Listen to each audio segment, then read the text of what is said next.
My worries were at a very highest level. I never thought in my life I'll have the occasion to see it. President takes oath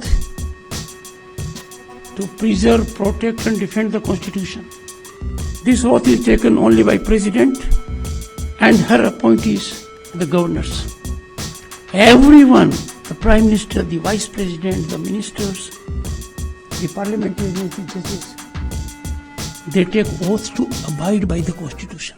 democracy के लिए सबसे जो महत्वपूर्ण अंग होते हैं वो होती है विधायिका, कार्यपालिका और न्यायपालिका। लेकिन इसी में सभी के अधिकार अलग अलग दिए गए हैं और इसी तरीके से सरकारें चलती हैं, कानून अपना काम करता है। लेकिन अगर इसी में किसी ने अपने अधिकारों को वायलेट किया या कुछ ऐसी चीजें सामने आई जिससे एक टकराव की स्थिति कहीं ना कहीं उत्पन्न हो जाती है। नमस्कार, मैं हूं राजीव, आप देख रहे हैं आपकी खबर राजनीति चैनल। और पॉलिटिकल न्यूज़ के इस चैनल में हमारी कोशिश होती है कि जो सबसे बड़े इवेंट है उस दिन के, उसको हम एक्सप्लेन करने की कोशिश करते हैं। अभी का जो मामला है, सुनवाई हो रही थी वक्फ मामले की सुप्रीम कोर्ट में, और सुप्रीम कोर्ट ने एक कमेंट कर दिया और उन्होंने राष्ट्रपति को कहा कि उनको ऐसा करना चाहिए।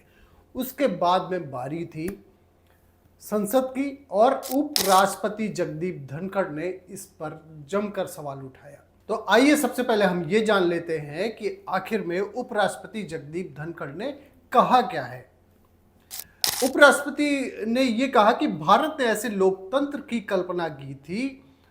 कल्पना नहीं की थी कि जहां न्यायाधीश कानून बनाएंगे, कार्यपालिका का काम खुद देखेंगे, खुद संभालेंगे और एक सुपर संसद के रूप में काम करेंगे। यह सवाल उठाया है उपराष्ट्रपति जगदीप धनखड़ ने। वाइस प्रेसिडेंट जगदीप धनखड़ ने सुप्रीम कोर्ट को यह कहा है कि उनका जो काम है वो उससे आगे निकलकर सुपर संसद के रूप में काम करने लगे हैं। जगदीप धनखड़ ने क्या कहा है? जगदीप धनखड़ ने कहा है कि राष्ट्रपति को आदेश नहीं दे सकती है कोर्ट। आर्टिकल 145(3) का जो है उसके बारे में केवल सुप्रीम कोर्ट को ये अधिकार है कि इंटरप्रिटेशन कर सकती है। कोई भी कानून बना है उसका इंटरप्रिटेशन कर सकती है। चलिए इसके बारे में थोड़ा सा पॉइंट वाइज बात कर लेते हैं कि संसद का काम क्या होता है।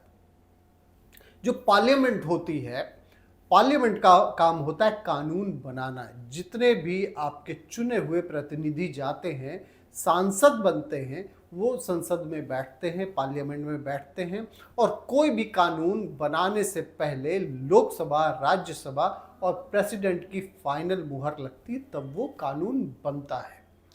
जुडिशियरी का काम क्या होता है? जुडिशियरी का काम ये होता है कि कानून जो बन गया है उसी की व्यवस्था के तहत उनको न्याय देना होता है। ये काम जुडिशियरी का है। और उसके बाद में जो कार्यपालिका आती है, वो कार्यपालिका ये है जो अधिकारियों का रहता है, वो एग्जीक्यूट करते हैं। एग्जीक्यूशन, जो भी कानून बना हुआ है, जो कोर्ट आदेश कर रही है और जो रूल्स रेगुलेशन बने हुए हैं, उसका एग्जीक्यूशन करने के लिए कार्यपालिका बनी होती है। विभाग बने हुए होते हैं, तो वो सारे काम करते हैं। लेकिन अब ये आती है जो जगदीप धनखड़ ने आर्टिकल 145(3) का जो सवाल उठाया है कि इसके तहत जो सुप्रीम कोर्ट है वो क्या कर सकती है। तो इसमें ये जान लेना जरूरी है कि what is article 145 of constitution of India.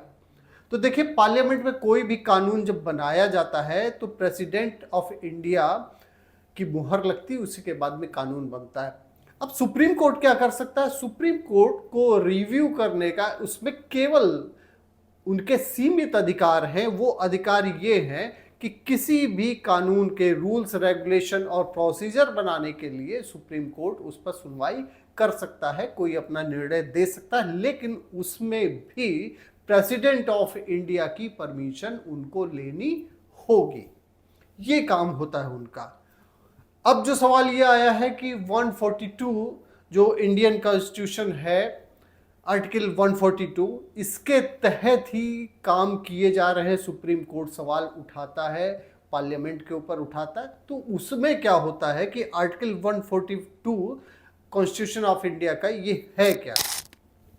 तो इसका जो चैप्टर 4 ऑफ पार्ट 5 है, इसमें क्या होता है कि supreme court grants court extensive authority for administering complete justice known as plenary power.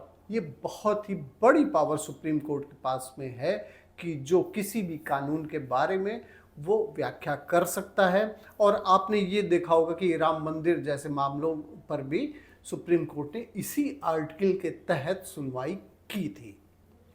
Supreme court को असीमित अधिकार इस मामले में मिले हुए हैं और इसी शक्तियों के प्रयोग के आधार पर वो अपना जो निर्देश होता है वो देते हैं। तो इसी तरीके से जो कानून बनाए गए हैं वो बाध्य नहीं है। सुप्रीम कोर्ट वो अपनी सुनवाई कर सकता है, जो पेंडिंग केसेस हैं उस पर सुनवाई कर सकता है। और इसमें जो सवाल उठाए जा रहे हैं, एक तरफ तो है 142, एक तरफ है 145। फाइनली जो काम होता है कानून बनाने का वो पार्लियामेंट का ही होता है। तो इसमें क्या होता है कि सुप्रीम कोर्ट राष्ट्रपति को आदेश नहीं दे सकता है। उपराष्ट्रपति जगदीप धनखड़ ने यह भी सवाल उठाया है कि जो कैश कांड हुआ था, जो जुडिशरी में हुआ था, एक जज के घर में जो कैश पाया गया था, 1 महीने हो गए और उस पर आज तक FIR दर्ज नहीं हुई। इसी तरीके से कई सारे ऐसे सवाल हैं। आपको ये भी पता होगा, एक प्रोसीजर आप ये भी समझ लीजिए कि कोई भी केस डायरेक्टली सुप्रीम कोर्ट में मोस्टली नहीं जाता है, ना ही टेकअप होता है। उसकी प्रक्रिया ये है, जो नॉर्मल प्रोसीजर वो ये है कि जब तक जो स्थानीय अदालतें होती हैं, सेशन कोर्ट होता है और उसके बाद में फिर हाई कोर्ट होता है, फिर सुप्रीम कोर्ट होता है। अगर इन सब से कोई एग्रीव्ड है, वहाँ इसके बारे में जो डिसीजन हो चुका है उसी को चैलेंज किया जाता है। कई सारे केसेस में आपने देखा होगा कि अगर कहीं सुनवाई चल रही, इवन तब भी सुप्रीम कोर्ट उसमें इंटरफेयर नहीं करता है। ऐसे ही मामले में विष्णु शंकर जैन जो एक एडवोकेट है सुप्रीम कोर्ट में, उन्होंने ये सवाल उठाया है कि कोई भी सीधे अगर चला आ रहा है ऐसे सुप्रीम कोर्ट में और उससे ये कह दिया उसकी सुनवाई कर ली जा रही है, उसी तरीके से वक्फ की सुनवाई कर ली गई डायरेक्टली उसी जगह। हिंदू एंडोमेंट का जो अभी चल रहा था 13 साल से, जो कई सारी गवर्नमेंट ने, स्टेट गवर्नमेंट ने जो हिंदू के ट्रस्ट थे, जो मंदिर थे, उसके बारे में जो वहाँ से रेवेन्यू लेने का उसको जो अधिकार दिया गया था, जो सरकार ने अपने कब्जे में लिया था, उसकी सुनवाई के लिए 13 साल से विष्णु शंकर जैन का कहना है कि 13 साल से सुप्रीम कोर्ट में उस बारे में सुनवाई नहीं हो पाई है और ऐसे मामलों को हाई कोर्ट में रेफर कर दिया जाता है सुप्रीम कोर्ट के द्वारा। तो ये केसेस ऐसे सुप्रीम कोर्ट डायरेक्टली क्यों सुन रहा है, इसके बारे में भी वो सवाल उठाएंगे, ये उनका कहना है। तो ये था हमारा एक्सप्लेनर आपको कि इस समय जो जुडिशरी और ये जो पार्लियामेंट है इसके बीच में वक्फ कानून को लेकर जो अभी रिफ्ट एक हो रहा है, उसमें क्या है, कौन से आर्टिकल्स हैं जिसके तहत सुनवाई होती है, प्रोसीजर क्या होता है, इसके बारे में आपको बताया। आपको एक चीज़ और भी ध्यान दिलाना चाहेंगे कि इसके पहले भी शाहबानो का केस था, सुप्रीम कोर्ट ने उसको फाइनलाइज कर दिया था, लेकिन उसके बावजूद कांग्रेस गवर्नमेंट थी, राजीव गांधी प्राइम मिनिस्टर थे और उसको कानून फिर बना के और जो सुप्रीम कोर्ट ने आदेश दिया था उसके पलट फिर से संसद में कानून पास कर दिया गया।